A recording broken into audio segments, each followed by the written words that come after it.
အလွှာနီးရှေ့ပြင်ဆင်ပြီးသားအရန်ခန်းလေးတစ်ခန်းနဲ့မိတ်ဆက်ပေးပါရစေရန်ကုန်တိုင်းဒေသကြီးတင်ငန်းကျွန်းမြို့နယ်စံပြ3လမ်းမှာတည်ရှိပါတယ်ကာမတိုင်နီးမှာပါရှင်အလွှာနှင်းလေးပါပထမထပ်လေးပါပဲရှင်ဒီခန်းလေးရဲ့ပြင်ဆင်ပုံလေးကတော့တအိမ်လုံးကိုပါကေးထူစားလေးတွေကင်းပေးထားတဲ့အေကန်ထဲမှာဆိုဖာစတီအသစ်ဆက်တစ်စုံပါမယ် AC အသစ်ဆက်တစ်လုံးတပ်ဆင်ပေးထားပါတယ်ရှင်အခန်းအခြေတစ်ခန်းပါမယ်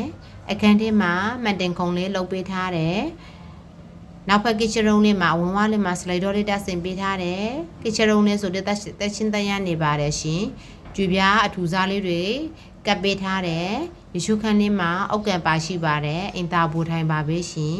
သူ့ရဲ့အကျေလေးကတော့12ပေခွေး90ရှိပါတယ်ရှင်အယောင်ခေါ်စင်းလေးကတော့1550ညှိနှိုင်းလေးနဲ့ရောင်းချပေးပါမယ်